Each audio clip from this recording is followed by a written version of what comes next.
let's talk about some of the greatest MMA dream fights of all time. What if the legends of different eras could collide in the octagon? Today, we're diving into the ultimate MMA matchups. The fights we never got to see, the fights we still argue about, and the fights that could have changed history. Who takes it? Prime GSP versus Prime Khabib? What about Jon Jones versus Fedor Emelianenko? Or how about Anderson Silva versus Israel Adesanya at their peaks? And what about Prime Ronda Rousey versus Chris Cyborg? Let's break down these fantasy fights, analyze their strengths, and answer the biggest question: who really wins? Before we get started, make sure to like, comment, and subscribe. And tell us in the comments, what's your dream fight and who takes it? Khabib Nurmagomedov, undefeated, relentless, and dominant. Georges St-Pierre, the most well-rounded welterweight in history. Both are considered among the greatest of all time. But who wins in their prime? Khabib's pressure was unmatched. His wrestling, his top control, his ability to break a fighter's spirit. But GSP, he had everything. Elite wrestling, lightning-fast striking, championship experience, and one of the highest fight IQs the sport has ever seen. Khabib never lost a round in his career, but would that change against GSP? Could GSP's jab and movement keep Khabib at bay? Or would Khabib's pressure eventually overwhelm the Canadian legend?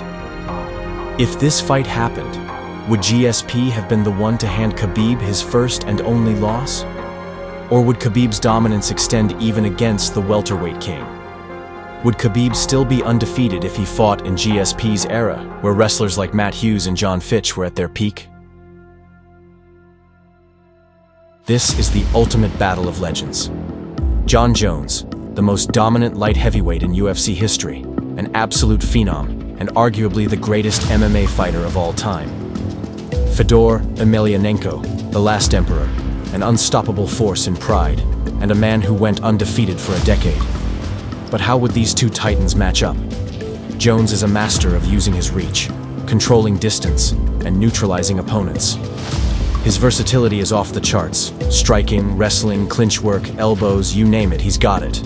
But Fedor? He fought with controlled chaos, explosive speed, devastating power, and one of the slickest submission games in heavyweight history. Would Jon Jones's methodical approach pick Fedor apart? Or would Fedor's wild, aggressive style be the key to taking out Jones? And if Jones had fought in pride under those rules, soccer kicks, head stomps, no weight classes, would his dominance have still been the same? Now how about this matchup for the champ, Prime Chuck Liddell versus Prime Jon Jones? The Iceman versus Bones. The knockout artist versus the ultimate strategist. The most feared light heavyweight of his era against the most dominant light heavyweight of all time. Chuck Liddell was the king of the early UFC light heavyweight division, a fan favorite with brutal knockout power, elite takedown defense, and a fearless, aggressive fighting style. He thrived in chaos, walking opponents down and knocking them out cold with his signature overhand right. His sprawl and brawl approach shut down elite wrestlers like Tito Ortiz and Randy Couture. But could it work against a fighter as creative and unpredictable as Jon Jones? Jones, on the other hand, is a master of distance, control, and game planning. His reach, elbows, and clinch work have dismantled every striker he's ever faced. His wrestling is world-class, and his fight IQ is second to none. Could he take Chuck down and dominate him on the ground? Or would Chuck's legendary takedown defense force Jones into a striking battle where the Iceman had the advantage?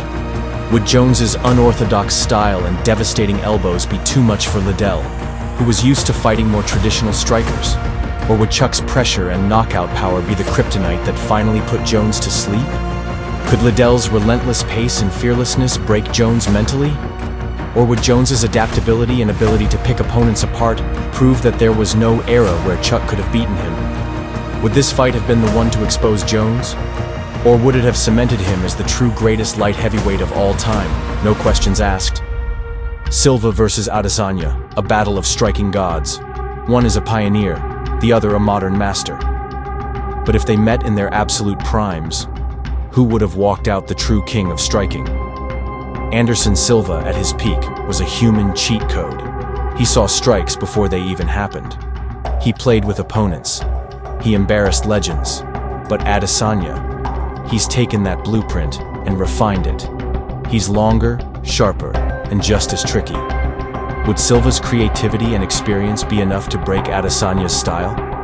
Or has Adesanya evolved the game so much that even a prime spider wouldn't have an answer? If Silva had Adesanya's level of competition, would his legendary reign have been as dominant? Now let's talk about pure violence. Conor McGregor, one of the most dangerous southpaws in MMA history. Precision, power, and a mind that could sell out an arena in minutes. And then there's BJ Penn, the prodigy, a lightweight who fought and destroyed welterweights, a fighter with some of the best BJJ the sport had ever seen. This is a battle of power and precision versus toughness and technique. Could Conor land that left hand? Or would BJ drag him into deep waters? If McGregor fought in Penn's era, would he have dominated the way he did? Or would Penn's durability and jiu-jitsu have been the kryptonite to Conor's power? This is the classic striker versus wrestler debate taken to the extreme. Francis Ngannou, the most terrifying knockout artist in MMA history. One touch, and it's lights out. And Cain Velasquez, the cardio machine, the relentless grinder, the man who drowned strikers in deep waters. If Cain can close the distance, get in Ngannou's face, and put him on the mat, does Ngannou even survive? But if Cain leaves one opening, just one mistake, Ngannou only needs a fraction of a second. Does Prime Cain take Ngannou down and keep him there? Or does Ngannou's power erase any wrestling advantage Cain has? And if Ngannou had trained in wrestling heavy camps his entire career, would he have been completely unstoppable? How about this matchup for McGregor? Bruce Lee versus Conor McGregor. The martial arts icon versus the biggest star in modern MMA. Bruce Lee revolutionized combat sports with Jeet Kune Do, blending techniques from multiple disciplines and preaching adaptability. His speed, reflexes, and philosophy shaped modern MMA before the sport even existed. But could he actually hang with a top-tier UFC fighter like McGregor? Conor has the advantage of modern training, experience against elite competition, and that devastating left hand. But Bruce's unpredictability, footwork, and legendary quickness could pose serious problems. Would Bruce's traditional martial arts background translate into the octagon? Could he handle the pressure of McGregor's precision striking and power? Or would he shock the world with techniques that even today's fighters haven't mastered?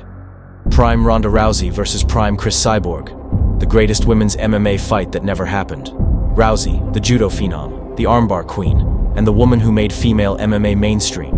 Cyborg, the most feared female striker in the sport's history, with a career built on brutal knockouts and relentless aggression. If they had met in their primes, would Ronda's Olympic-level grappling have been enough to take Cyborg down and submit her? Or would Cyborg's raw power, elite striking, and takedown defense have sent Rousey to the canvas before she even had a chance? These are the fights that keep us up at night. The fights we'll never see but will always debate. So now it's your turn.